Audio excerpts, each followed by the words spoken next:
নেশাখোরগুলার জন্য এলাকার কলগুলা থাকে না, চুরি করে নিয়ে যায়। এই নেশাখোরগুলার জন্য মানুষের বাড়ির মিটারের তারগুলা চুরি করে নিয়ে যায়। নেশাখোরগুলা নেশা করে এসে নিজের ঘরের বউ পিটায়। নেশাখোরগুলা নেশা করে এসে নিজের মা বাপরে পিটায়। নেশাখোরগুলা নেশা করার টাকা না থাকলে ভেড়া যখন উঠতে যায় এরা মানুষের বাড়ি বাড়ি চুরি করে। আপনারা বলেন এমন নেশাখোর মন্দ মানুষ সমাজে আছে না নাই? আল্লাহর নবী আল্লাহর কোরআনুল কারীম দিয়ে কেন বললেন নিশ্চয় যাহারা ঈমান আনয়ন করে এবং নেক আমল করে এরাই হইল দুনিয়ার ভালো মানুষ, ভালো বান্দা।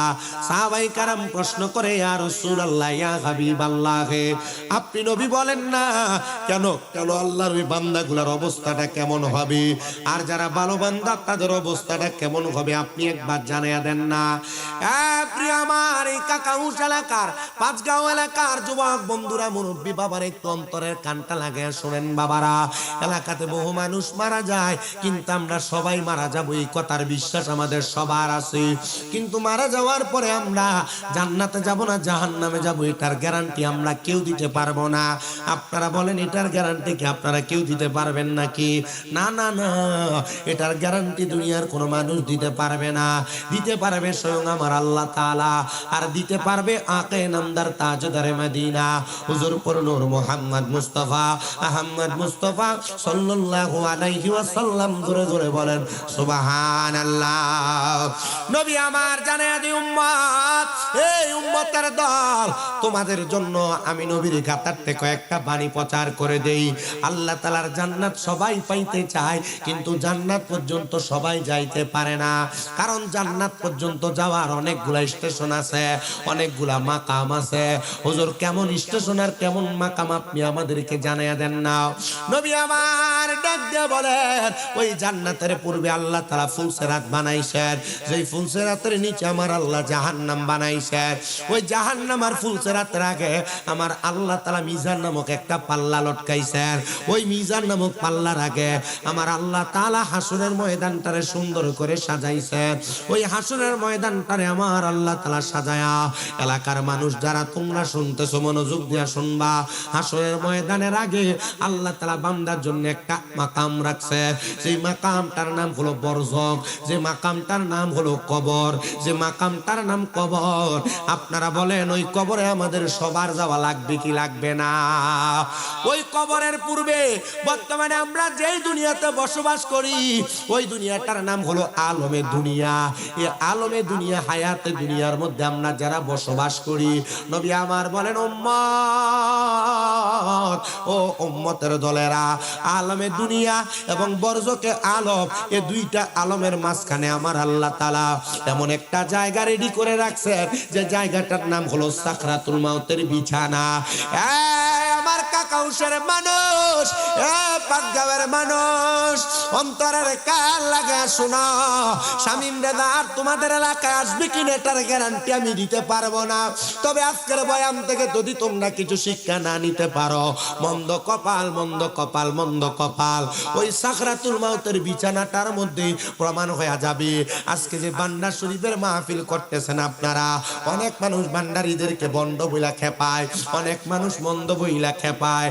আরে নিন্দুকেরা নিন্দা করে, নিন্দুকেরা নিন্দা করে, নিন্দা করা স্বভাব তার, নিন্দা করলে কি ক্ষতি আমার? আমার প্রাণে খুঁজে মাঝি ভান্ডার দিলে খুঁজে মাঝি ভান্ডার, নিন্দা করলে কি ক্ষতি আমার? আরে নিন্দুকেরা নিন্দা করে, নিন্দুকেরা নিন্দা করে, নিন্দা করা স্বভাব তার, নিন্দা করলে কি ক্ষতি আমার? কিসে হারাম হলো তাল, তালে লোহা পিঠে বানাই দা চুরি কোদাল। কিসে হারাম হলো তাল, আরে তালে লোহা পিঠে বানাই দা চুরি কোদাল, আরে তালে লোহা পিঠে বানাই দা চুরি কোদাল। তালে মাটি পিঠে কুড়াল বান্ড বাসন হইতো ইয়ার, নিন্দা করলে কি ক্ষতি আমার? আমার প্রাণে খুঁজে মাঝি ভান্ডার দিলে খুঁজে মাঝি ভান্ডার, নিন্দা করলে কি ক্ষতি আমার? আরে নিন্দুকেরা নিন্দা করে, নিন্দুকেরা নিন্দা নিন্দা করে, নিন্দা করা স্বভাব তার, নিন্দা করলে কি ক্ষতি আমার। দেখো খোদার তৈয়ার ঢোল, দুনিয়াময় চামড়া চানি ভিতরে তার খোল। দেখো খোদার তৈয়ার ঢোল, দুনিয়ায় তার দুনিয়াময় চামড়া ছানি ভিতরে তার খোল। হায়রে নানা শব্দে বাদ্য বাজে শুনতে লাগে চমৎকার, নিন্দা করলে কি ক্ষতি আমার। আমার প্রাণে খুঁজে মাঝি ভান্ডার, দিলে খুঁজে মাঝি ভান্ডার, নিন্দা করলে কি ক্ষতি আমার। আইরে নিন্দুকেরা নিন্দা করে, নিন্দুকেরা নিন্দা করে, নিন্দা করা স্বভাব তার, নিন্দা করলে কি ক্ষতি আমার। শোনো যত বন্ধুগণ, নিন্দুকেরে তোমরা কবু ভেব না দুশ্মন। শোনো যত বন্ধুগণ, আরে নিন্দুকেরে তোমরা কবু ভেব না দুশ্মন। তারা তরিকতের ধোপার মতো, তরিকতের ধোপার মতো দুয়ে করুক পরিষ্কার, নিন্দা করলে কি ক্ষতি আমার। আমার প্রাণে খুঁজে মাঝি ভান্ডার, দিলে খুঁজে মাঝি ভান্ডার, নিন্দা করলে কি ক্ষতি আমার। খাদেম রমেশের বাণী প্রাণ দিয়েছি পীর কদমে, যা করেন তিনি। আইরে এসব নিয়ে টানা টানি, এইসব নিয়ে টানা টানি, সেই সব আবার কি দরকার, নিন্দা করলে কি ক্ষতি আমার। বলো নিন্দুকেরা নিন্দা করে, নিন্দুকেরা নিন্দা করে, নিন্দা করা স্বভাব তার, নিন্দা করলে কি ক্ষতি আমার। একটা জবানও বন্ধ রাখবেন না, জবানটা ছেড়ে দিয়ে মোহাব্বতের আওয়াজে জুড়ে পড়েন আল্লাহু আকবার। প্রিয় মুসলমান ইমানদার, আমি যেই কথা বলতেছিলাম, কয়েকটা মাকামের কথা বলেছিলাম। আল্লাহ তাআলা জান্নাত সাজাইছেন বড় সুন্দর কইরা। জান্নাতের আগে ফুলসেরাত, ফুলসেরাতের নিচে জাহান্নাম, জাহান্নামের আগে মিজান, মিজানটা যেই জায়গায় সেই জায়গার নাম হাসরের ময়দান, হাসরের ময়দানের আগের যেই জায়গা সেই জায়গার নাম কবর, কবরের আগের যেই জায়গা ওই জায়গার নাম হলো মাকামে দুনিয়া। মাকামে দুনিয়া এবং আলমে বরজক, এই দুইটা জায়গার মাঝখানে হলো সাকরাতুল মাউতের বিছানা। ওই সাকরাতুল মাউতের বিছানার মধ্যে প্রমাণ হয়ে যাবে তরিকতওয়ালারা জান্নাতি না তরিকত ছাড়ারা জান্নাতি। বলে হুজুর কেন? কারণ তরিকত আমাদেরকে ইহদিনাস সিরাতাল মুস্তাকিম, সহজ সরল পথ, জান্নাতের পথ দেখায়। প্রমাণ হয়ে যাবে জান্নাতি কে আর জাহান্নামী কে। এবার আপনারা বলেন জান্নাতি কারা, তাদের পরিচয় আমরা জানতে চাই কি চাই না? প্রিয় মুসলমান, কাকাউসের 5 গাঁয়ের মানুষ, একটা মানুষ যখন মারা যাবে, যদি মানুষটা মুমিন হয়, যদি মানুষটা ইমানদার হয়, যদি মানুষটা জান্নাতি হয়, ওই জান্নাতি মানুষটার জন্য আমার আল্লাহ তাআলা মহামূল্যবান পুরস্কার রেডি করে রাখছে। হুজুর কেমন মহামূল্যবান পুরস্কার রেডি করে রাখছে একবার আমরা জানতে চাই। আরে আমি জানাই না, নবী আমার জানায়। আমার আল্লাহ তাআলা যখন দুনিয়ার কোন মানুষ তৈয়ার করেন নাই, আমার আল্লাহ তাআলা সাদরাতুল ইয়াকিন নামক একটা গাছ লাগায় রাখছেন লামকানের মধ্যে। যেই গাছটারে কেউ কেউ বলেন তওবা নামক গাছ। ওই সাদরাতুল ইয়াকিন না তওবা নামক গাছে ততগুলা পাতা আছে। দুনিয়াতে যতগুলা বান্দা আছে, 5 গাঁয়ের প্রত্যেকটা মানুষের নাম ওই সাদরাতুল ইয়াকিন গাছের পাতার মধ্যে লেখা আছে। চুনারুঘাট, হবিগঞ্জের, সোনারা, বাংলাদেশের, সারা বিশ্বের যত মানুষ আছে প্রত্যেকটা মানুষের নাম ওই সাদরাতুল ইয়াকিন নামক গাছের পাতার মধ্যে লেখা আছে। মুসলমান, ওই গাছের পাতাটা যখন ঝরে পড়ে যাবে, ওই পাতা ঝরে পড়ে যাওয়ার সাথে সাথে আমার আল্লাহ তাআলা ওই বান্দাটার সামনে মালাকুল মউত আজরাইলকে পাঠিয়ে দিবে। আজরাইল কিন্তু সবার সাথে সব রকম আচরণ করবে না। আজরাইল 2 শ্রেণীর বান্দার সাথে 2 রকম আচরণ করবে। যারা তরিকতওয়ালা, যারা নামাজি, যারা রোজাদার, যারা মুত্তাকি, যারা ফরেজগার, যারা ইমানদার, যারা দান সদকাকারী, মা বাবার পাগল, ওই বান্দাদের বান্দাদের সামনে আজরাইল একরকম আচরণ করবে, আর যারা বেঈমান বেআমল বেনামাজি যারা তরিকতকে অস্বীকার করে এদের সাথে আজরাইল করবে আরেক রকমের আচরণ। বলে হুজুর কি বলেন? হ্যাঁ, কেমন আচরণ একটু শোনো। আমরা যারা তরিকতওয়ালা আমরা তরিকতওয়ালাদের আচরণের ব্যাপারে শুনবো। আল্লাহ তাআলার ফেরেশতা মালাকুল মাউত আজরাইল যখন একটা বান্দার সামনে চলে আসবে, বান্দার সামনে আসার সাথে সাথে আমার আল্লাহ তাআলা ওই বান্দার সামনে দুইজন রহমতের ফেরেশতা পাঠিয়ে দেয়। ফেরেশতারা বান্দাটার সামনে আইসা যখন দাঁড়ায়া যায়, ওই বান্দাটা ফেরেশতাদের সুঘ্রাণ পাইতে পাইতে বান্দা ঘুমায়া যায়। আজরাইল আলাইহিস সালাতু ওয়াস সালাম ওই বান্দাটার সামনে যখন আইসা দাঁড়ায়া যায়, ওই বান্দাটার সামনে দাঁড়ানোর সাথে সাথে বান্দাটার বুকটার মধ্যে হাতটা রাখে। আজরাইলের তাওবা বড় ভয়ঙ্কর। বলে হুজুর কেন ভয়ঙ্কর? কারণ আজরাইল যখন আদম তৈয়ার করার জন্য দুনিয়াতে হাত বাড়ায় মাটি নিয়ে গেছে, একটা খাবলা দিয়া আজরাইলের 40 মণ মাটি নিয়ে গেছে। ওই 40 মণ মাটি যে হাতের মধ্যে আটে, ওই হাত কিন্তু ছোট হাত না। ওই হাতটা আপনার আমার বুকের মধ্যে রাখলে আমাদের বুকটা চ্যাপ্টা হয়ে যাবে, আমাদের বুকটা মাটির সাথে ধুলির সাথে হয়ে যাবে।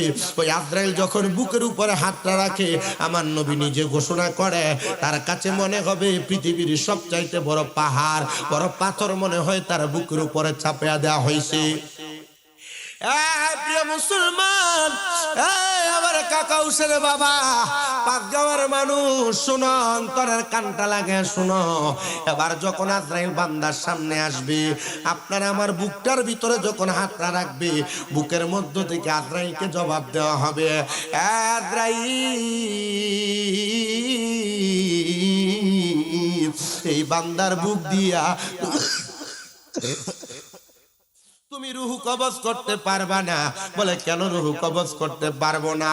বলে বান্দার বুক ভরা আল্লাহ এবং তার রাসূলের প্রতি ঈমান আছে, এই জন্য বান্দা রুহু কবজ করতে পারবা না। ও আল্লাহ,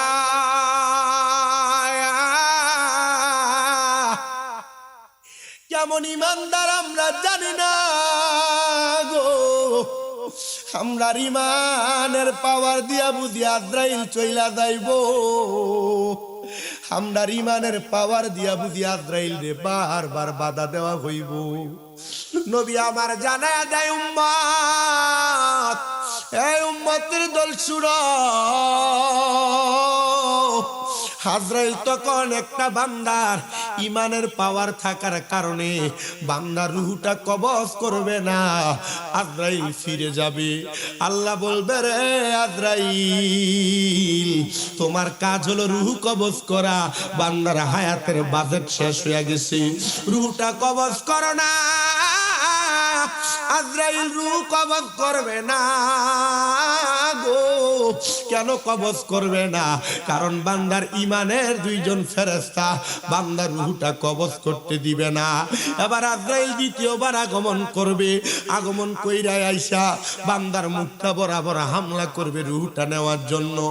আজরাইল এবার জবাব পাবে, কপাল থেকে আওয়াজ আসে, রে বান্দা, হে ফেরেশতা, এই বান্দার রূহ তুমি কপাল দিয়া নিতে পারবা না। বলে কেন পারবো না? বলে বান্দার এই কপালের মধ্যে আল্লাহ নবীর প্রতি প্রেম আছে, ভালোবাসা আছে, এই জন্য বান্দার কপাল দিয়া রূহ নিতে পারবা না। কাকাউস পাঁচগাঁওয়ের মানুষ, তোমরা যারা এই কপাল দিয়া সেজদা দাও না, তোমরা যারা নামাজ পড়ো না, তোমরা যারা কপাল দিয়া মাওলার সেজদা দিয়া সুবহানা রাব্বিয়াল আলা বইলা ডাকো না, তোমরা বড় কষ্ট পায়া মরবা। আর যারা সেজদা দেয়, নামাজ আদায় করে, মসজিদের মধ্যে যায় তাদের মস্তক অবনত করে, আমার আল্লাহ তাআলা ওই সেজদাকারী বান্দাদের রূহ নিতে আজরাইলকে বাধা প্রদান করবে। আজরাইলের দ্বিতীয়বার রূহ নিতে পারবে না, ফিরে যাবে রে, ফিরে যাবে। এবার তৃতীয়বার ওই বান্দাটার সামনে আজরাইলে আবার আসবে, আইসা বান্দার ডান হাত বরাবর হামলা করবে বান্দার রূহটা কবজ করার জন্য। যখন ডান হাত বরাবর হামলা করবে আজরাইলকে ডাক দিয়া বলা হবে, আজরাইল ডান দিক দিয়ে তো মুমিন বান্দার রূহ নিতে পারবা না। বলে কেন পারবো না, কেন পারবো না? বলে বান্দার ডান হাত বরাবর তার মা বা দান এবং সদকা আছে, এই জন্য বান্দার ডান হাত দিয়ে রূহ কবজ করতে পারবা না। প্রিয় মুসলমান, দান সদকা যারা করো না, বকিলামি দেখাও, সম্পদের মালিক হয়ে গেছো। আমি তোমাদের কাছে আবদার জানাই, সামনে মাহে রমজান মাস আসতেছে, রমজান মাসে গরিবদের প্রতি একটু নজর দিও, রমজান মাসে গরিবদেরকে একটু ইফতার দিও, রমজান মাসে গরিবদেরকে একটু সাহারি করায়ও, রমজান মাসে দানের হাতটাকে লম্বা কইরো। কারণ আমার আল্লাহ তাআলা রমজান মাসে দানের হাত লম্বাকারীদেরকে অধিক পরিমাণ বরকত দান করে, অধিক পরিমাণ সওয়াব দান করে। নবী আমার বলে, দুনিয়ার রমজান মাসের মধ্যে কোন সম্পদওয়ালা অথবা আল্লাহর কোন বান্দা যদি কোন রোজাদারকে যদি সম্ভব হয় একটা খেজুর দিয়া, যদি সম্ভব না হয় এক গ্লাস দুধ দিয়া, যদি সম্ভব হয় তাহলে যেন এক গ্লাস পানি দিয়া হলো ইফতার করায়, ব্যক্তির ইফতার করানোর কারণে ওই ব্যক্তি যত সওয়াব পাবে, বান্দা ইফতার করানোর কারণে তার সম পরিমাণ সওয়াব পাবে। কিন্তু রোজাদারের আমলনামা থেকে একটা ফোঁটায় রোজার সওয়াব কমতি হবে না। প্রিয় মুসলমান, এই জন্য যদি তোমার রুহ নেওয়া আটকাইতে চাও, ডান হাত দিয়া এলাকার গরিবদেরকে ইফতার সামগ্রী বিতরণ করো, এলাকার গরিবদেরকে যাকাত দিও, এলাকার গরিবদেরকে তোমার দানের টাকাগুলা দিও। কিন্তু আমাদের দেশের মুসলমানেরা গরিব দুঃখীদেরকে টাকা পয়সা না দিয়া রমজান মাস আসলে উমরা করার জন্য মক্কা মদিনা চলে যায়। না না না, আগে এলাকার গরিবদের প্রতি নজর করো, এলাকার গরিবদেরকে দেখে রাখো, এদেরকে একটু দান করো, এদেরকে একটু সদকা করো, রমজান মাসে এদের প্রতি একটু রহমতের হাত বুলিয়ে দাও। আপনারা বলেন, এই রমজান মাসে রোজাদারদেরকে ইফতার দিলে, গরিবদেরকে দান করলে, যাকাতের টাকাগুলা বিলিয়ে দিলে আমার আল্লাহ তাআলা আমাদেরকে বরকত দিতে পারে কি পারে না? প্রিয় মুসলমান, আর দুই নম্বর যেই কথা বলেছিলাম, এই কপাল দিয়া সেজদা দেওয়ার কথা।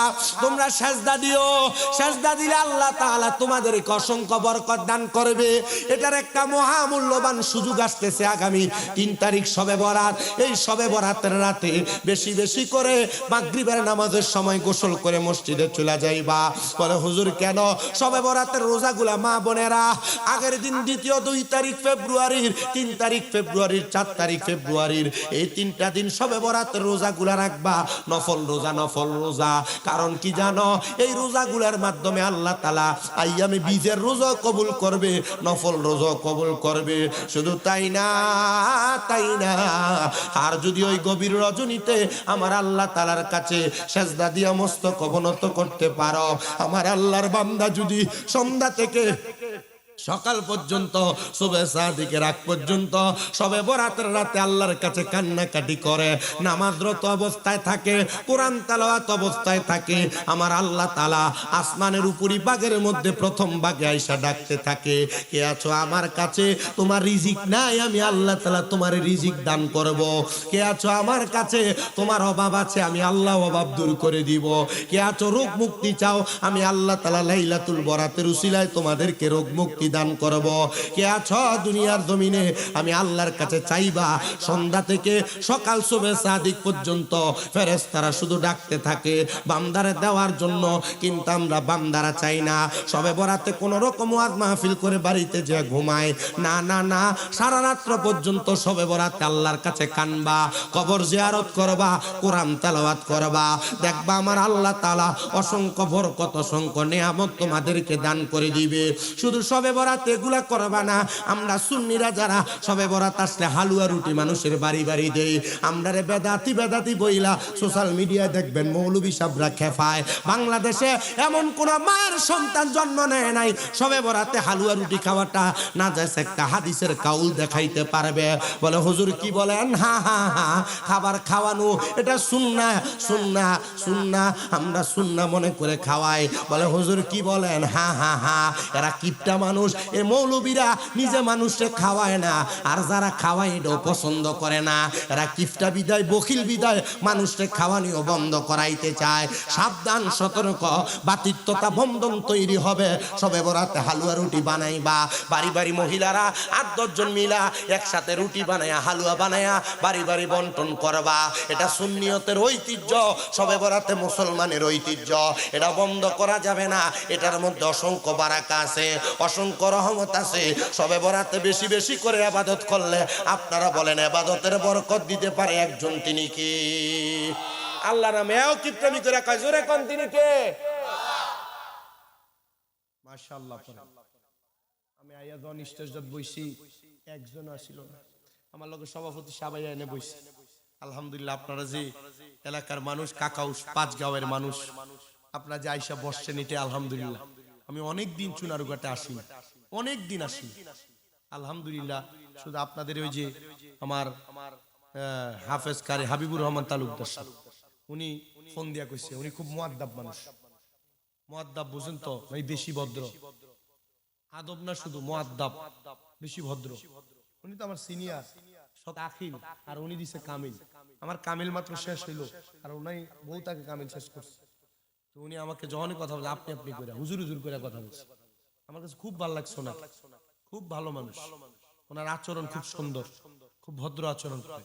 মূলত এই জন্যই আমি চুনারুঘাটে কয়েকটা জায়গাতে আচরণ লড়চড় হয়েছিল, আমি আর আসি। কয়েকটা জায়গাতে আচরণ খুব খারাপ হয়েছিল। এই যে এদিকে গেছিলাম, যে অনেক আসাম পারা নাই, বনগা বনগা বনগা, হ্যাঁ ওইদিকে কোথায় যেন একটা যাওয়াতে খুব বাজে আচরণ হয়েছে। এয়ারপোর্ট থেকে আমি আর ঢুকি না। তাও যেখানে আসি ওলামায়ে কেরামের সুন্দর মহাব্বত মানুষ স্মৃতি থাকলে আমি আসি না, আসি। আমার খুব কষ্ট হয়, কারণ আমি আপনাদের 6টা মাদ্রাসা চালাই। মাদ্রাসাগুলা চালাইয়া আমার পড়ালেখা প্লাস আমার আম্মাটা আজকে 9 মাস অসুস্থ, এগুলো মেনটেন কইরা আমি কুমিল্লার বাইরে হইলে আমার খুব কষ্ট হয়ে যাবে। তবু যে আপনাদের এলাকায় আসছি, আপনারা যেভাবে উদাত্তভাবে আইসা বসছেন, আমার কাছে খুব ভালো লাগছে। আল্লাহ কবুল করুক। দেখছেন, আমি যে মনে হয় যে 2-3 দিন খাইছে না, হ্যাঁ 8-10 দিন ধরে খাইছে না। হ্যাঁ ঠিক আছে, আপনার মা তুই ঠিক আছে। আমার সভাপতি সাহেব যে গরুর গোশত রাইন দেখা পাইছে আমরা, আমার গলা আরো ভাঙ্গা ছিল, আমার গলা মাশাআল্লাহ যে সাইরে দিছে না বন, এখন তো টনটনায়া বাজে। হ্যাঁ না মোমবাতি কইতো কইতো না, আচ্ছা জিতা কইতো ইতা। আচ্ছা আল্লাহ কবুল করতো। ডাইন হাত তুলা জোরে কোন আল্লাহু আকবার। এটা আমি নির্বাচনী মা, এটা আরো মাইক গলা মারহাবা কর। আহলে সুন্নাত ওয়াল জামাআহ, আহলে সুন্নাত ওয়াল জামাআহ, জোরে শামীম রাজা আল কাদরি সাহেব জিন্দাবাদ। আলহামদুলিল্লাহ পড়ে। আর আমার আবার একটা সব, আমি রাজনৈতিক মাতি না স্টেজ। আমি যদি যেমন আপনারা এনে অনেকে রাজনৈতিক মাত এই কারণে মাতি নাই, মাহফিলের ভিতরে সব দলের মানুষ ঠিক না, এই জন্য আমি রাজনৈতিক মাতি না। কারণ আমি যদি যেমন মনে করেন আপনারা বিএনপি আছেন, জামাত আছেন, অনেক ফাটি আছে, আছে না, মোমবাতি আছে, বহুত রোকে তো আছে না, সবাই আছে। কিন্তু আমি যদি মাতি, কি দরকার? আপনারা ওয়াজ মাহফিল কোরআন সুন্নাহর বাগান সাজাইছেন, আমি যদি রাজনৈতিক মঞ্চ সাজাই, তাহলে আমি কি করবো? আমি এলাকাতে সুন্দর করে একটা বড় প্যান্ডেল করামু, মাইকিং করামু, এলাকার মানুষকে মাথা পিছু 500 করে টেহা দিমু, 1 প্যাকেট করে বিরিয়ানি খাওয়ামু। তো না আমি আমার মাকার কথা কইতাম, ঠিক না?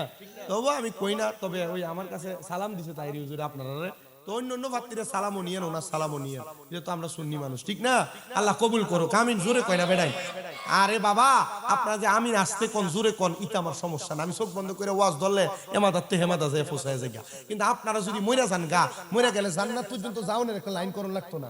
কথা কয় না, লাগবো নি? তো জান্নাত পর্যন্ত যাওনের লাইনটাতে তো ঢুকছিলাম। আজরাইল আলাইহিস সালাতু ওয়াস সালাম একটা মানুষের সামনে আইবো, রূহ কবজ করব। আমি আপনাদের কাছে কইছি কপাল আর এ জায়গা ডাইন হাতের কথা, আর এক জায়গা বাকি। কারণ যারা মুমিন বান্দা, যারা নামাজি বান্দা, যারা মুত্তাকি বান্দা, যারা ফরেজগার বান্দা, যারা আল্লাহওয়ালা বান্দা, যারা আল্লাহ এবং তার রাসূলের পাগল, এদেরকে রূহ যখন কবজ করা হবে, এদের কাছে আজরাইল আলাইহিস সালাতু ওয়াস সালাম এমনি এমনি আসবে না। আজরাইল সাইরি বাড়াইবো, কিন্তু কোন মুমিনের রূহ আজরাইল নিতে পারবে এমন কোন সাধ্য আজরাইলের নাই। তবু আসতে, কারণ না মুমিন না তো। বলে হুজুর আপনি আমাদেরকে মুমিন না বললেন? হ্যাঁ মুমিন না। কেন? মুমিন হইলে 1 ওয়াক্ত নামাজ ছাড়তো না, মুমিন হইলে সুদ খাইতো না, মুমিন হইলে ঘুষ খাইতো না, মুমিন হইলে পরের বেডির দিকে তাকাইতো না, মুমিন হইলে রাস্তাঘাটে গালিগালাজ করতো না, মুমিন হইলে মানুষকে অপব্যবহার করতো না, মুমিন হইলে মানুষের টাকা মেরে খাইতো না, মুমিন হইলে সুদের টাকা ঘুষের টাকা খাইতো না। আর আমরা সমাজের মানুষের সুদ খুঁটিরে ধরে মসজিদের সভাপতি বানা, আমাদের সমাজের মানুষের সুদখুর গুলার ধরে মসজিদের সেক্রেটারি বানা, আমাদের সমাজের মানুষের সুদখুর ঘুষখুর গুলার ধরে এলাকার ভিতরে সর্দারের মাতাব্বর বানা।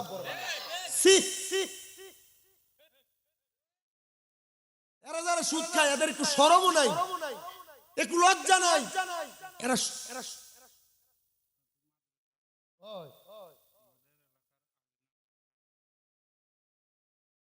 মারহাবা কইলাও আমার মাদ্রাসার লাগিয়ে দিছে। আপনারা দেখবেন আমি মাঝে মাঝে আমার মাদ্রাসার পোলা পান্ডে সাদে নিয়া মাদ্রাসার ভিতরে বন, চিপস, কেক, দই, মুড়ি, সানাসুর এটা মাইকা জুইকা খাওয়াই। এটি কোন টাকা এ মানুষ যে দিতে আলীনগরের এক মহিলা না, এটা আমার ভক্ত আর কি জুস থাকতাম, আমার ভক্তরা দেয় ফলাফাইনের লাগে। আলহামদুলিল্লাহ কিছুদিন পরে গুরু কেটে খাবো ফলাফাইন্ডি, ফলাফাইনের মা বাবা বেতন দেয় 3-4 হাজার 5,000 টাকা ভর্তি হবে বেতন দেয়, ইটা দিয়া ফসাই নাম খাওয়াই। আমি যে ওয়াজ মাহফিল করে তো কামাই করি না, আমি এটার থেকে খাওয়াইছি। মারহাবা কর, আলহামদুলিল্লাহ কর। আল্লাহ তাআলা সামর্থ্য দিলে আমি নিয়ত করছি প্রতি বছর একবার যাইতাম, এটা 40 বার করি। মারহাবা কইলাম, আরো জোরে কইলাম মারহাবা। আমি গেছি, এই যে আমার চুলটি লম্বা ছিল না, একবার আওনে কইয়া আল্লাহ হুজুর আপনার চুল আসতে দিয়ে বালা লাগছিল, তখন যে বালা লাগে না। আমি কইছি বাপরে, আমি তো মক্কা মদিনা যাই আইছি, চুলটি কাটছি। আমি আমার নবীজির দরবারের কাছে চুলটি মোট করে ধরে কইছি ইয়া রাসূলুল্লাহ, এই চুল রাখার কারণে মানুষ আমার বন্ধ করে বেদাতি কয়। নবী গো আমি জানি লাহু শারুন ইয়াদরিবু মান কাবাইহি, আপনি নবীর চুল মুবারক আপনার ঘাড় মুবারকে পড়তো, তো যারা বন্ধ কয় এরা এই লম্বা চুলের কারণে বন্ধ করে কুফরি করে, কাফের হয়ে যায় কাফের।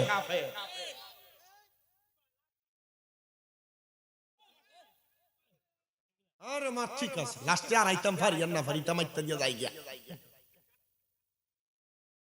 আল্লাহ কবুল করেন, জোরে বলেন আমিন। আস্তে কয় আমিন, জোরে কয় আমিন। ওরে লোকে আমায় বলে রে মন্দ, ওরে আমার কাছে লাগে আনন্দ, আমার মন জানে আমি জানি, আমার মন জানে আমি জানি, মুর্শিদের প্রেমেতে আমি ভিখারি, নূর নবীর প্রেমেতে আমি ভিখারি। জোরে জোরে কন্যা ঠিক কিনা? তো যেই কথা বলতেছিলাম বাবা, এলাকার সুদখুর গুলার একটু শরম নাই, কুত্তারও শরম আছে কিন্তু এলাকার সুদখুরের শরম নাই। কথা কোন ঠিক কিনা? কুত্তা দেখবা যখন প্রস্রাব করে বালা একটা দেয়াল টোকায়, বালা একটা ওয়াল টোকায়, বালা একটা গাছ টোকায়, গাছের নিচে যায় ফাঁডালগি দিয়ে ওই জায়গায় প্রস্রাব করে। আর সুদখুর এলাকার ভিতরে প্রকাশ্যে সুদের ব্যবসা করে। কথা কোন? অনেকটি ঠিক করে না, জোরে চিন্তা করে হুজুর থেকে গেলে গা কার থেকে হলাত লোমের লাগে ঠিক করে না। এদের শরম নাই, লজ্জা নাই, বিদায় প্রকাশ্য সুদ খায়। আল্লাহর নবী বলে আমি মেরাজে যাওয়ার পরে আমি দেখছি রে এক প্রকার মানুষ যাদের পেটগুলা কাল বুয়ুতিন ঘরের মতো বড় বড় দেখা যায়, এদের পেটের মধ্যে হলুদ রঙের 2 শিংওয়ালা সাপে এদের কলিজার ভিতরে সবল মারতেছে। সাহাবায়ে কেরাম বলে নবী, ওগো মায়ার নবীজি আপনার কাছে জানতে চায়, আপনি বলেন না এরা কারা? আল্লাহর নবী কয় টাকা দিয়া টাকা বাড়ায় যারা, মানে সুদে টাকা লাগায় যারা, এদেরকে বলা হয় সুদখোর। আগে তো বেড়া মানুষ সুদ খাইতো, এখন আবার বাড়ি বাড়ি বেরিয়ে তো সুদের ব্যবসা করে। আসেনি অভাব। প্রিয় মুসলমান,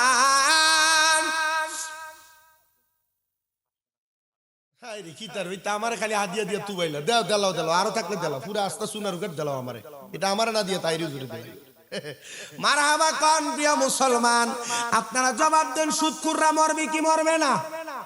আস্তে কইতাছে, সুদখুররা মরবে কি মরবে না? ঘুষখোররা মরবে কি মরবে না? হারামখোরেরা মরবে কি মরবে না? চান্দাবাজেরা মরবে কি মরবে না, দখলদাররা মরবে কি মরবে না, সবাই মরবে। আরে সবাই মরবে, সবাই মরবে, মরবে কথাটা সত্য, কিন্তু মরার সময় প্রস্রাব পায়খানা কইরা দিব, মরার সময় নাকে মুখে দিয়া রক্ত বাইর হইব, মরার সময় জিহ্বায় কামড় দিয়া মরব, মরার সময় চোখ উল্টে যাইব। খোদা কি কসম করে বলি রে আমার প্রিয় কাকাউস পাঁচগাঁওয়ের বাবারা, যদি মুমিন হও ইমানদারের রুহু বুক দিয়া নেওয়া যাবে না, কপাল দিয়া নেওয়া যাবে না, ডান হাত দিয়া নেওয়া যাবে না। এবার আজরাইলে তিনবার ব্যর্থ হইয়া যখন চলে যাবে, আমার আল্লাহ তাআলা আজরাইলের চতুর্থবার পাঠাইব, ডাক দিয়া বলবে রে আজরাইল, ও আজরাইল, ও আজরাইল, রুহু তুমি কবজ করার জন্য ডান দিক দিয়ে হাত দিছ, বুকে হাত দিছ, মুখে হাত দিছ, এখন তুমি আমার বাম দিক দিয়ে রুহু নেওয়ার জন্য চেষ্টা করো, নিতে পারবা না রে আজরাইল, রুহু নেওয়া তো সম্ভব না। আল্লাহ গো কেন সম্ভব না, কেন সম্ভব না? আজরাইল কেন তুমি রুহু বুক দিয়া কেমনে নিবা, নেমে নিবা কেমনে, বাম দিক দিয়া নিবা কেমনে? বান্দার বাম দিক দিয়া তার মা বাবার খেদমত আছে, বান্দার মা বাবার খেদমত থাকার কারণে, বান্দার মা বাবার খেদমত থাকার কারণে ওই বান্দার রুহু তুমি বান্দার বাম হাত দিয়া নিতে পারবা না। বান্দা ও আমার এই কাকাউস পাঁচগাঁওয়ের মানুষ, কারণ তোমার মা বাবার খেদমত তোমার বাধা হইয়া দাঁড়াবে, তোমার রুহু নিতে পারবে না। আজরাইল দাঁড়ায় থাকবে, ও আল্লাহ গো বান্দার রুহুটা কেমনে নিতাম? তখন আজরাইলকে বলা হবে অপেক্ষমান থাকো, অপেক্ষমান থাকো, অপেক্ষমান থাকো। বান্দার রুহু নেওয়ার সময় বান্দা কোনো কষ্ট পাবে না, কারণ বান্দা মুমিন, বান্দা নামাজি, বান্দা দান সৎকারী, বান্দার বাম হাতে তার মা বাবার খেদমতের পাওয়ার আছে। আমি জানি না আজকের ওই জান্নাতের বাগানে কোন সন্তান তাদের মা হারায়া বসছে, আমি জানি না কোন সন্তান তাদের বাবা হারায়া বসছে, আমি জানি না কোন এতিম জানি মা বাপ দুইজনে হারায়া বসছে। হ্যাঁ সন্তানের দল, মা বাপ কবরে তোমার কাছে ভালো লাগে না, শান্তি লাগে না, আরাম লাগে না, লাগবো কেমনে? মা বাপ দুনিয়া থেকে কবরে চলে গেছে, আগে এক বেলা ভাত না খাইলে মা বারবার কানের কাছে বলতো পুত্রে ভাত দি খাইছস না, পেটটা দি পিঠের সাথে লাইগা রইছে। এখন মা কবরে দুই তিন বেলা খানা না খাইলে কেউ আইসে একবার জিগায় না ফুত খানা দি খাও না, আরে জিগাইব কে রে? মা তো কবরে, জিগাইব কে? আব্বা তো কবরে। কিন্তু আমি জানি না এই কাকাউস পাঁচগাঁও এলাকার কত সন্তান এখানে বসছে মা বাবার মনে কষ্ট দিয়া, কত সন্তান এখানে বসছে মা বাবার বাদ দেয় না, কত সন্তান এখানে বসছে মা বাবার কলিজাতে আঘাত দিছে, কত সন্তান এখানে বসছে ভাইয়ের বউয়ের সাথে ঝগড়া করে মা বাবার খানা জুদা করে দিছে। মা বাপরে তোমরা যারা জুদা করছো, আলাদা করছো, মা বাবা আলাদা খাওয়া লাগে, দে ফোলাপান তোরার পাও আমার সামনে দে, আমি আমার জিহ্বা দিয়া তোরার পাও পরিষ্কার করে দেব। আম্মা আব্বারে খানা খাওয়ার নিয়া এলাকাতে বিচার বসে, এলাকাতে সর্দার মাতাব্বর বৈশা বৈঠক বৈশা মা বাবার খানা নির্ধারণ করে দেয়। সকালে এক ভাইয়ের ঘরে খাবে, দুপুরে এক ভাইয়ের ঘরে খাবে, রাত্রে আরেক ভাইয়ের ঘরে খাবে। কেমনে রে তোরা তোরার মা বাপরে আলাদা করে দিছ? ওই মা বাপে পাঁচটা চারটা সন্তান রাইখা একা একা মা বাপ একজনের কামাই দিয়া দি চার পাঁচ বাইরে খাওয়াইছে। এখন তোরার ঘরে তোরার মা বাবার জায়গা হয় না। হ্যাঁ সন্তান জায়গা হইব কেমনে? তোর ভিতরটা তো মোহর মানা, তুই তো জালেম হয়ে গেছ। সন্তান রে ওই মা বাপরে যারা বাদ দাও না রে, মা বাপরে যারা কষ্ট দাও, মা বাপরে যারা খাওয়ান দাও না, সন্তান তোমাদের পায়ের মধ্যে দূরে কই তুমি নামাজ পড়বা কবুল হবে না, রোজা রাখবা কবুল হবে না। খোদার কসম করে বলি আল্লাহর কাবা করে যায় হজ কইরা হাজরাত বাদে পাথরে চুমা দিবা, তোমার জীবনের গুনাহ মাফ হবে না। কারণ একমাত্র তুমি তোমার মা বাবার কলিজাতে আঘাত দেওয়ার কারণে কত মা বাবা বালিশের সাথে মাথা লাগিয়ে লাগে কান্দে, আমার ভূতে আমার খানা দেয় না, আমার ভূতে আমার দমক দিয়া কথা কয়। কত মা বাবা কান্দে, আমার ভূতে বিয়া করার পরে এখন আর আমার আগের মতো ভালোবাসে না। সন্তান, আমি জানি না তোমরা কেউ এমন অন্যায় করছো কিনা, আজকের মাহফিল কবুল হবে কিনা এটার গ্যারান্টি কেউ দিতে পারবে না। তবে আমি একটা গ্যারান্টি দিয়া যাই, যদি শোনো আগামী কালকে এলাকার কোনো মুরব্বী বলে হ্যাঁ শামীম দাদার ওয়াজ শুই না আমার সন্তান আমার পায়ে ধরে মাপ চাইছে, মনে করবা মাহফিল আল্লাহর দরবারে কবুল হয়ে গেছে। তোমরা মাপ চাইবা কিনা জানি না, অনেকে চিন্তা করে হুজুর আমি মাপ চাইবো দূরের কথা, আমি তো দুই ঈদের সময় মা বাবার পা ছুঁইয়া সালামি করি না, আমি কেমনে মাপ চামো? আরে টাকা আমার দিকে টাকা, আমি শুধু মাপ চাই না, আমি মাঝে মাঝে সুযোগ পাইলে আমার মায়ের পায়ের মধ্যে আমি আমার ঠোঁটটি লাগাইয়া চুমা দিই, আমার বাপের পায়ে চুমা দিই। কারণ কি জানো, আম্মা আব্বার পায়ে চুমা দিলে দাম কমে না, ইজ্জত কমে না, সম্মান কমে না, আমার আল্লাহ তাআলা সন্তানের দাম বাড়ায়া দেয়, ইজ্জত বাড়ায়া দেয়। যখনই মাদ্রাসায় ক্লাস 6-7 এ পড়ি তখন শুনছিলাম মা বাবার পায়ে চুমা দিলে আল্লাহর জান্নাতের চৌকাঠে চুমা দেওয়ার সওয়াব পাওয়া যায়। এরপর থেকে যখনই সুযোগ পাই আমি আমার মা বাবার পায়ের মধ্যে চুমা দিই। সন্তান রে, কখনো মা বাবার পায়ে চুমা দিছো কিনা জানি না, কখনো মা বাবার পায়ে ধরে মাপ চাইছো কিনা জানি না। আমি তোমার কাছে করো জোরে আবদার করি, মা বাবার পায়ে চুমা দিলে তোমার দাম কমবে না, সম্মান কমবে না, ইজ্জত কমবে না। আপনারা বলেন ইজ্জত বাড়াইয়া দিবে একজন, তিনি কি? বলে হুজুর কি বলেন, আম্মা আব্বার পায়ে চুমা দিলে কি দাম কমবে না? আম্মা আব্বার পায়ে চুমা দিলে কি শিরিক বেদাত হবে না? না না না, শিরিক হবে না, বেদাত হবে না। বলে হুজুর কেন শিরিক বেদাত হবে না? কারণ হইল মা বাবার পায়ে চুমা দেওয়ার কথা আমার নবী নিজেই শিখিয়ে দিছেন। পাঁচগাঁওয়ের মানুষ, কাকাউসের মানুষ, নবীজি যখন মক্কা থেকে হিজরত করে মদিনাতে আসছে, নবী আমার সব সাহাবায়ে কেরামদেরকে নিয়ে হযরত আব্দুল্লাহ আনসারীর বাড়ির সামনে বসছে। আমার নবী জিজ্ঞাসা করে, এ সাহাবায়ে কেরাম, তোমরা যে আমি নবীর উপস্থিতিতে এত খুশি হইলা, তোমরা বলো না বলো না, তোমরা কি আমি নবীর কাছে কোনো কিছু চাও নাকি? সাহাবায়ে কেরাম বলে, ইয়া রাসূলুল্লাহ, ইয়া হাবিবাল্লাহ, নবীজি, ওগো মায়ার নবী, অন্য কোনো কিছু চাই না, শুধু আপনার ভালোবাসা আপনার মোহাব্বত চাই। একজন সাহাবী হাত তুলে ডাক দিয়া কয়, ইয়া রাসূলুল্লাহ, ইয়া হাবিবাল্লাহ, নবী গো, ও দয়ার নবী, মায়ার নবী, রাহমাতুল লিল আলামিন নবীজি, আমার একটা শখ হইল, আপনি নবী যখন আবার মদিনা থেকে মক্কায় হিজরত করে যাবেন, আপনি নবীর সাথে আমারে মক্কায় নিয়ে যাবেন। আমার নবী ওয়াদাবদ্ধ হয়ে গেলেন, হ্যাঁ তোমারে আমি নিয়ে মদিনা থেকে মক্কায় নিয়ে যাব। অল্প কিছুদিন হয়ে যায়, আমার নবীজি অল্প কিছুদিন পরে আবার মক্কার উদ্দেশ্যে রওনা করেছি। নবী যখন মক্কাতে যায়, ওই সাহাবীর কাছে কে জানি খবর দিছে, সাহাবী, আমার নবী তো তোমারে ফালায়া একাই মক্কায় চলে যাচ্ছে। হাতের মধ্যে পানির একটা পাত্র ছিল, ফালায়া দিয়া দৌড়ায়া আমার নবীজির দরবারে চলে গেছে। হাতগুলা বাড়ায়া দিয়া ডাক দিয়া কয়, ফিদাকা বি ওয়া উম্মি ইয়া রাসূলুল্লাহ, নবী গো, আমার মা বাবা আপনার কদমে কোরবান হোক। ও মায়ার নবী, ও দয়ার নবীজি, আমি কি কোনো অন্যায় করেছি?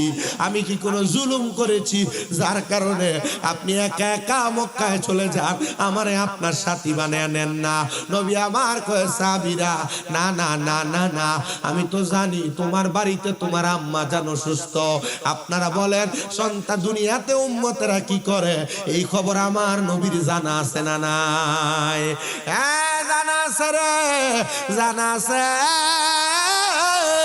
নবী আমার বলে, এ সাহাবী, আমি নবী জানি তোমার বাড়িতে তোমার আম্মা যেন সুস্থ, এই জন্য আমি দয়ার নবী রাহমাতুল লিল আলামিন নবী মদিনার তাজদার নবী হুজুর নূর সাল্লাল্লাহু আলাইহি ওয়াসাল্লাম নবী তোমাকে নিয়ে আমি মক্কায় যাই না। ও নবী গো, আমি তো নিয়ত করেছিলাম মক্কা বিজয় হওয়ার পরে মক্কায় যায়া মক্কার চৌকাট্টার ভিতরে শোভা দিতাম।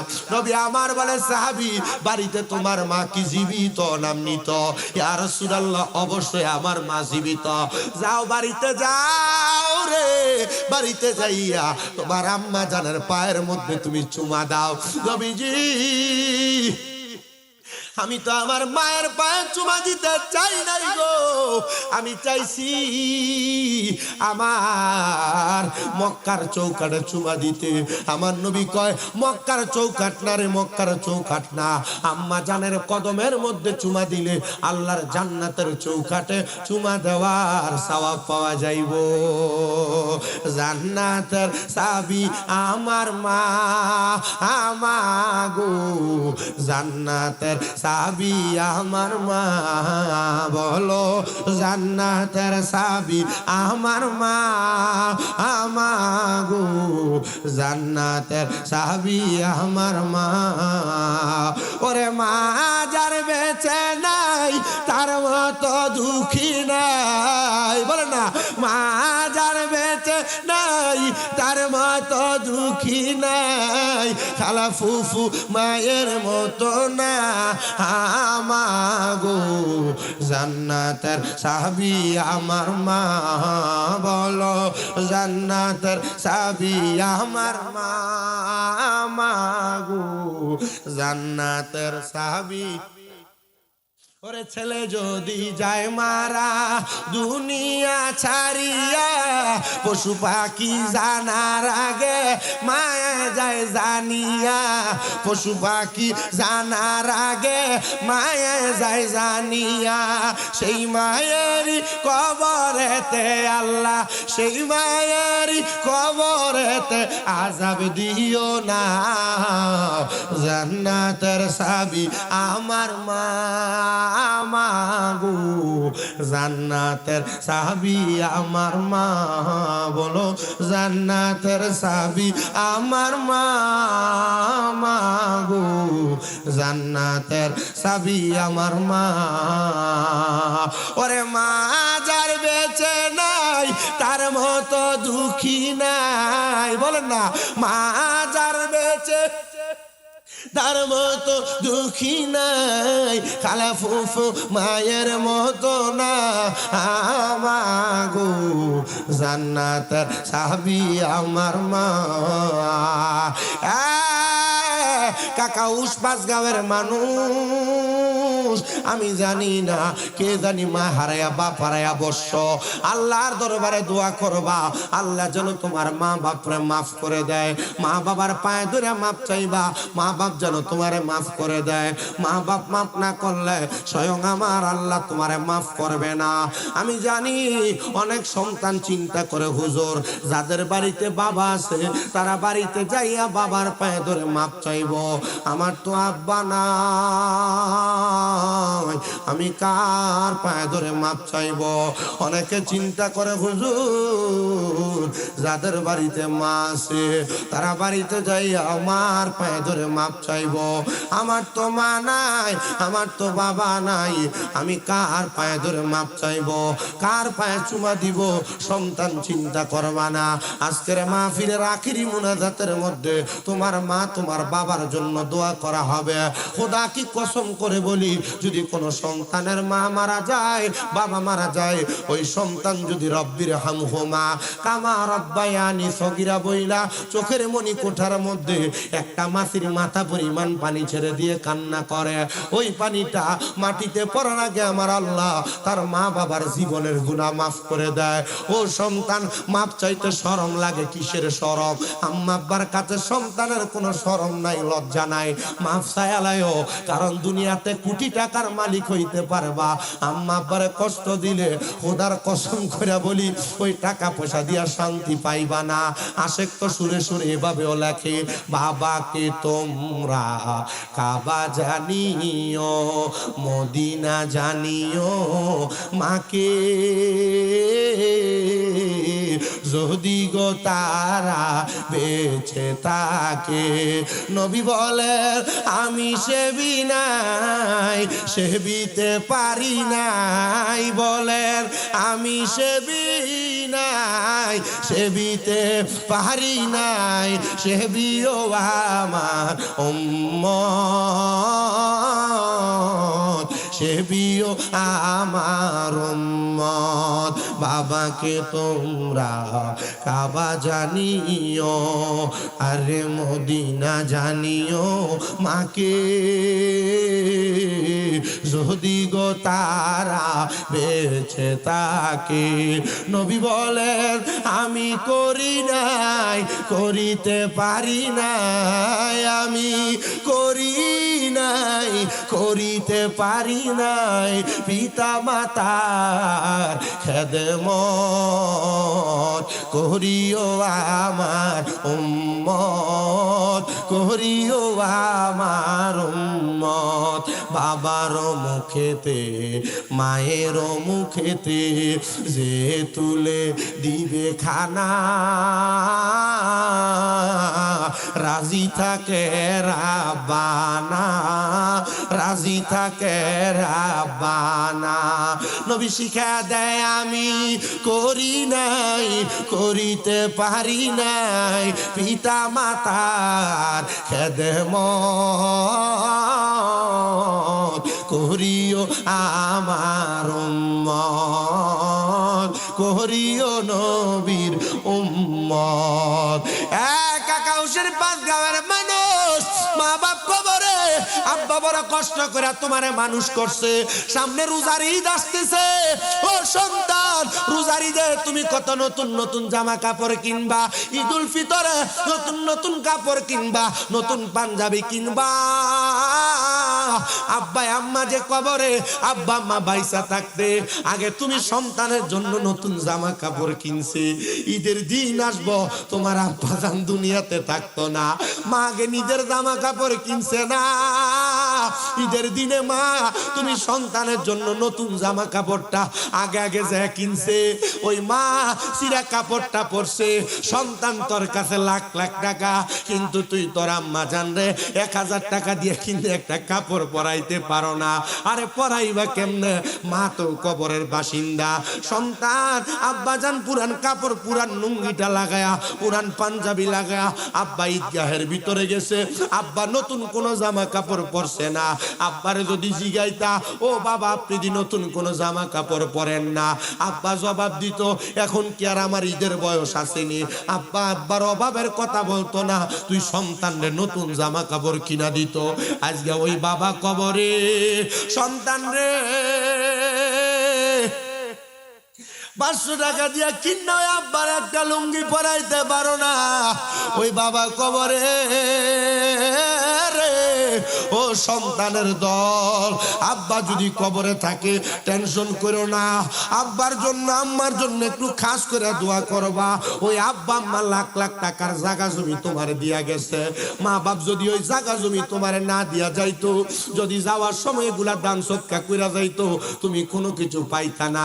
যদি ভাড়া থাকতা 5 গাঁও গ্রামে, একটা বাড়ির ভাড়া থাকলে সর্বনিম্ন 5000 টাকা ভাড়া দেওয়া লাগতো।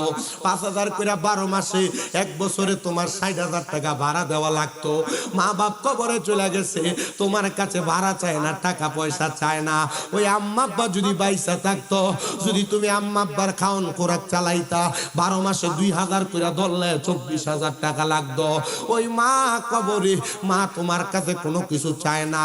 আব্বা যদি বাইচা থাকতো, আব্বার যদি প্রতি মাসে 1000 টাকা করে হাত খরচ দিতা, 12 মাসে 12,000 টাকা আব্বারে হাত খরচ দেওয়া লাগতো।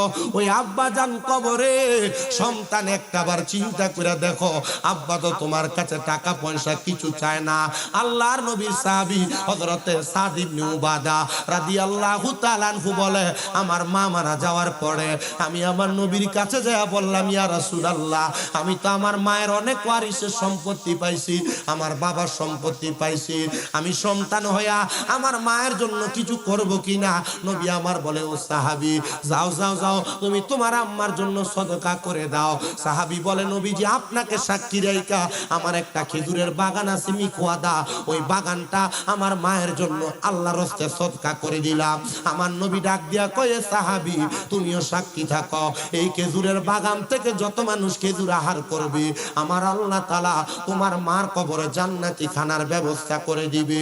পরের দিন সকালবেলা নবীর সাহাবী হযরত সাদ ইবনে উবাদা কান্না করতে করতে নবীজির দরবারে আইসা ডাক দিয়া কয়, ইয়া রাসূলুল্লাহ, ইয়া হাবিবাল্লাহ, নবী গো, ও মায়ার নবী, আমি স্বপ্ন দেখছি আমার মা জান্নাতের খানা খাইতেছে।